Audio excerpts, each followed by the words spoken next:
Al-Fatihah.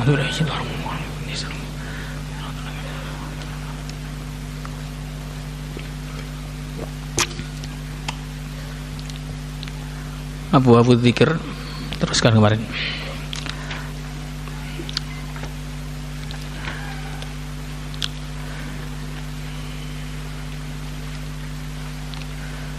Bismillahirrahmanirrahim.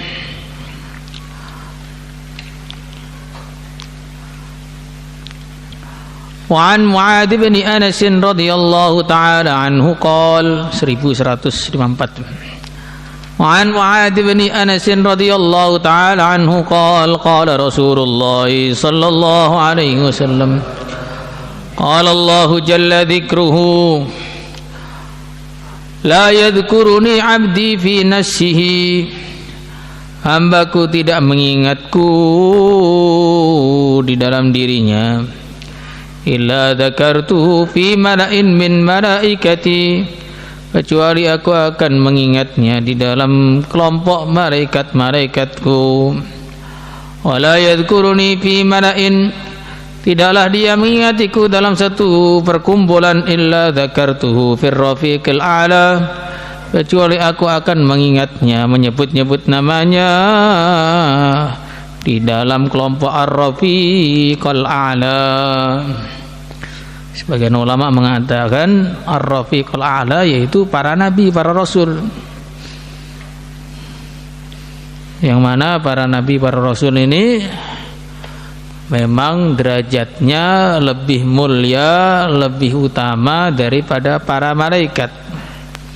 Itulah akidahnya yang kita pegang di kelas 1 sudah diajari itu. Ismatuhum kasairil malaikati wajibatun wa faddalu malaika.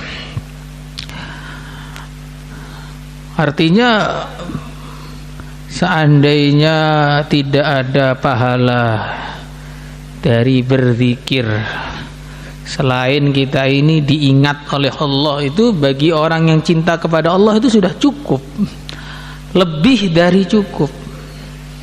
Ada orang yang cinta itu begitu diingat oleh kekasihnya, hatinya bergetar. Sebagaimana seorang sahabat ketika yaitu Sayyidina Ubay bin Ka'ab kalau nggak salah, dikatakan oleh baginda Rasulullah sallallahu alaihi wasallam, aku diperintahkan oleh Allah untuk membacakan Al-Qur'an kepada kamu. Maka Sayyidina Ubay bertanya atas Sayyidina Ka'ab tadi, wasammani, apakah Allah menyebut namaku ya Rasulullah sallallahu alaihi wasallam? Nabi mengatakan, iya, Allah menyebut nama kamu, kamu disebut. Bacakan Al-Quran kepada Ubay atau Ka'ab tadi, Ubay singkat saya. Bacakan Al-Quran kepada Ubay, maka beliau nangis saking gembiranya. Gak dikasih pahala, bukan dikasih surga, bukan, cuma namanya disebut oleh Allah, itu rasa kegembiraannya melebihi semuanya. Nah, kita tidak perlu menjadi Sayyidina Ubay untuk disebut namanya oleh Allah, tapi kita sudah dapat pahala yang mirip, kemuliaan yang mirip dengan kemuliaan yang beliau dapatkan ketika kita ini mengingat-ingat Allah. Kalau nama kita ini disebut di kelas sebagai orang yang prestasi, kita sangat senang. Kalau disebutkan di halaqah kita sebagai orang yang prestasi, sangat senang. Disebut namanya ketika acara wali santri sebagai number 1, lebih senang lagi. Bagaimana kalau nama kita dibanggakan di depan para nabi? Gak bisa dibayangkan lagi bagaimana kemuliaan yang didapatkan oleh orang yang berzikir kepada Allah. Maka zikir kepada Allah itu kalau pahalanya cuma itu saja, itu sudah cukup. Apalagi bukan hanya itu yang Allah berikan, masih banyak lagi. An Abi Hurairah radhiyallahu taala anhu 'anil Nabi sallallahu alaihi wasallam qala, Inna Allah azza wa jalla yaqul, Allah subhanahu wa ta'ala berfirman, Ana ma'abdi idza huwa dzakarani, aku bersama hambaku ketika dia mengingatku. Artinya kalau kita ini sedang ingat kepada Allah, pertolongan Allah selalu bersama kita. Kita akan dimudahkan segala urusan kita, diberi taufik untuk menjalankan agama kita, diberi ilham-ilham yang baik untuk mendekat kepada Tuhan kita ketika kita ingat kepada Allah. Lah kalau orang itu sedang tidak ingat kepada Allah, maka pertolongan Allah sudah tidak bersama dia. Nah, kalau orang itu sudah tidak ditolong oleh Allah, maka kecelakaan bisa menimpa dia kapan saja, di mana saja, dengan cara yang tidak bisa sangka-sangka. Maka berarti zikir itu sangat penting sekali.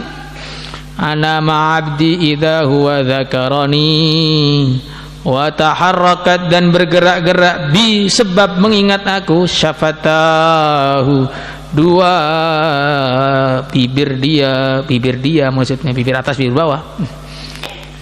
Ini menunjukkan zikir yang dengan lafaz.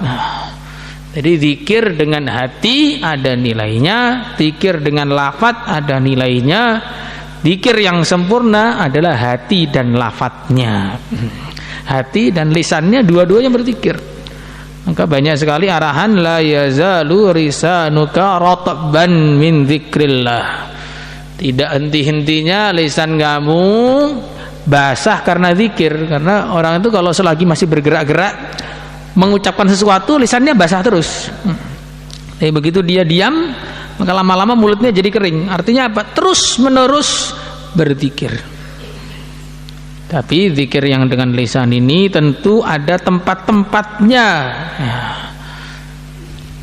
Maksudnya bagaimana? Ada tempat-tempat yang orang tidak boleh menggunakan lisannya untuk berzikir. Seperti ketika khutbah, dengarkan khutbah ya diam, walaupun berzikir dengan hati. Ketika sedang dalam toilet, dalam hammam, Baitul Khala, tidak boleh berzikir dengan lisan. Kebanyakan ulama begitu.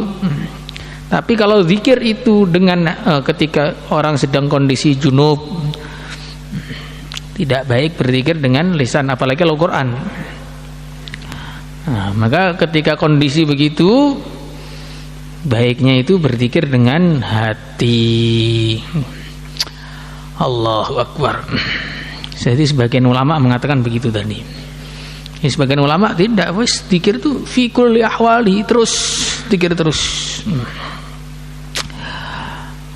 Tapi intinya hati kita itu jangan sampai lupa dengan berzikir, karena mungkin lisan lidah bisa capek, tapi hati itu nggak ada capeknya. Maka modal kita terbesar untuk berzikir kepada Allah ya hati kita itu. Maka zikirlah dengan hati terus menerus 24 jam. Insyaallah semua niat. Wa Nabi Darda radhiyallahu ta'ala anhu qala qala Rasulullah sallallahu alaihi wasallam, ala unabbiukum, apakah kalian pengen aku beritahu bi khairi a'malikum, dengan sebaik-baik amalan kalian, wa azkaha, dan paling sucinya amalan kalian, inda malikikum, di sisi Tuhan kalian, wa arfa'iha, dan paling mengangkatnya amalan fi darajatikum, dalam derajat-derajat kalian, wa khairil lakum, dan lebih utama untuk kalian, min infaqidz dzahabi wal warik, dari menginfakkan emas dan perak, wa khairil lakum, dan lebih baik daripada untuk kalian, min antal qawaduwakum, daripada kalian bertemu dengan musuh kalian, fatadribu a'naqahum, kalian memukul leher-leher mereka, wa yadribu a'naqakum, dan mereka memukul leher-leher kamu. Qalu, maka mengatakan bala ya, qala, maka Nabi bersabda zikrullah, amalan itu adalah zikrullah. Ini Nabi mengajarkan, apakah kalian pengen saya kasih tahu amal yang terbaik, yang paling suci, yang paling dicintai oleh Allah, yang paling mengangkat derajat kalian, yang lebih baik daripada infak emas dan perak. Padahal infak itu ada nilainya tersendiri. Lebih baik daripada ketemu orang kafir. Adu ini orang kafir. Karena innallaha aduwwun lil kafirin. Nah, sekarang ini banyak orang menjadikan orang Islam sebagai musuh mereka. Orang Islam sebagai, bahkan mereka lebih benci kepada sebagian orang Islam daripada orang kafir. Orang Islam dikatakan begini begitu, padahal musuh hakikinya orang kafir nggak pernah dikomentari. Yang orang Islam dicaci maki tiap hari. Nah, ini betul-betul satu kebodohan. Ini satu perkara yang tidak pinter. Makanya Sayyidina Umar bin Abdul Aziz pernah didatangi oleh orang-orang Khawarij. Khawarij itu apa? Orang ngejos garis keras. Maka dia dibilang oleh orang-orang Khawarij itu, kamu saya angkat jadi khalifah, saya akui sebagai pimpinan kalau kamu mau melaknat ahli keluarga kamu. Ini kan memang sebagian keluarga dari Bani Umayyah sebelum Umar bin Abdul Aziz itu ada kezaliman-kezaliman, walaupun juga ada kebaikan-kebaikan, tapi ada kezaliman-kezaliman. Lalu orang Khawarij itu melihat orang berbuat dosa itu seperti orang kafir, tapi kalau orang kafir yang asli malah nggak diperangi. Jadi sudah ada kemiripan sebenarnya. Maka akhirnya Sayyidina Umar bin Abdul Aziz mengatakan, kamu nyuruh saya melaknat ahli keluarga saya yang mereka setiap hari bersyahadat kurang lebihnya. Saya tanya kepada kamu, kapan kamu terakhir melaknat Fir'aun? Kapan ya? Udah lupa terakhir kapan. Nah, Fir'aun yang asli terlaknat gak pernah kamu laknat. Orang Islam kamu laknat tiap hari. Bagaimana kamu ini? Tambahan saya, kamu itu Fir'aunnya. Tambahan saya, tapi ini bukan ada hadisnya. Jadi musuh yang asli itu orang kafir itu. Nah, sekarang orang iman malah mau dipenggal lehernya sama orang-orang itu. Nah, ini bahaya sekali pemikiran ini. Khawarij zaman now.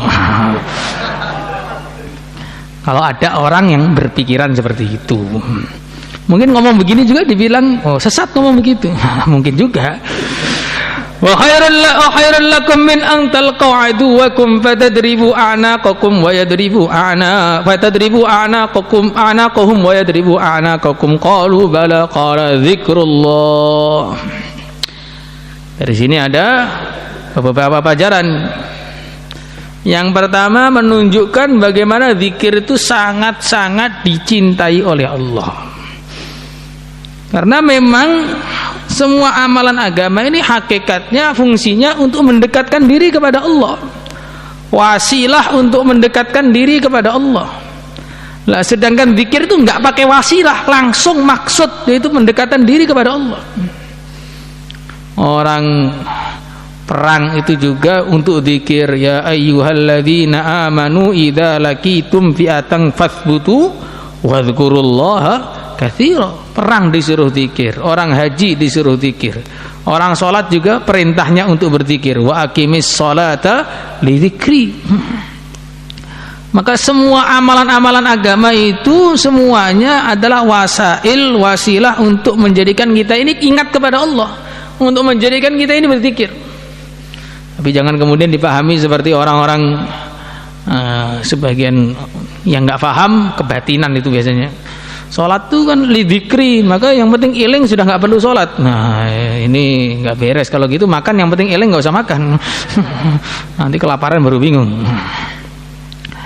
Jadi zikir itu amalan yang sangat utama sekali. Kemudian yang kedua,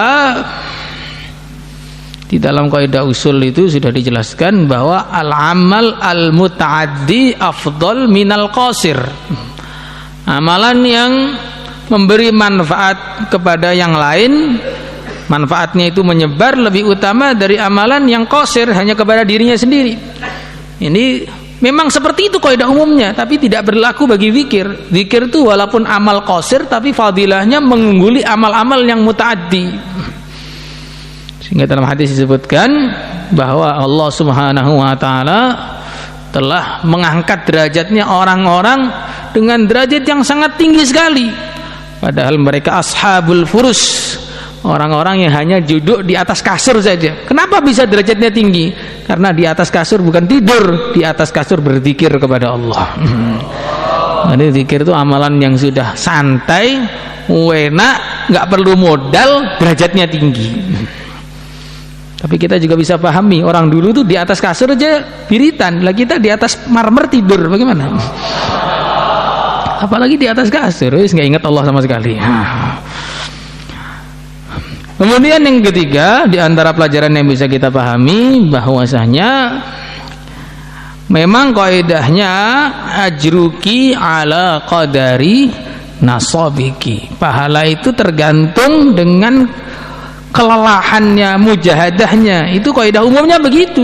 Tapi kadang-kadang Allah Subhanahu wa taala memberi pahala yang besar di dalam amalan yang kelihatannya ringan. Zikir ringan sekali, di mana-mana bisa, sambil duduk bisa, sambil berdiri bisa, sambil berjalan bisa, sambil berbaring juga bisa. Tetapi amalan yang kelihatannya ringan itu paling tinggi derajatnya di sisi Allah. Kalau yang lain-lain kan perlu mujahadah semua. Untuk belajar ilmu perlu mujahadah, ngaji harus tepat waktu, datang terlambat sedikit ustadznya marah nggak masuk lagi. Banyak sekali mujahadah seperti itu kalau ngaji. Orang untuk infak itu perlu mujahadah, dan yang lain-lain banyak mujahadahnya. Kalau zikir itu tidak perlu mujahadah, cukup dengan subhanallah itu sudah zikir. Makanya beruntung sekali orang yang senantiasa berzikir kepada Allah. Semoga termasuk kita semua. Qala Mu'adun, Sayyidina Mu'ad mengatakan, ma syai'un, tidak ada satu amalan pun anja yang lebih menyelamatkan min adzabillah, dari adab Allah, min dzikrillah, dari zikir kepada Allah. Adab Allah di dunia maupun di akhirat. Bahkan orang itu dikatakan ahrijun nar man dzakarani fi maqam. Atau kama jaa fil hadis, keluarkan dari neraka orang yang pernah zikir kepadaku satu kali saja. Jadi satu kali berzikir itu sudah diakui oleh Allah Subhanahu wa taala. Maka cinta yang paling berguna itu cinta kepada Allah. Sekali saja cinta kepada Allah yang tulus dengan mengucapkan la ilaha illallah, Allah akan menghargainya dengan dikeluarkan dari neraka. Tapi kalau cinta kepada manusia sudah sangat tulus pun masih nggak diakui lagi, kurang tulus kamu itu. Makanya cintalah kepada Allah, dengan cinta yang sedikit saja sudah dihargai begitu besar oleh Allah Subhanahu wa taala. Insyaallah semangat. Salatullah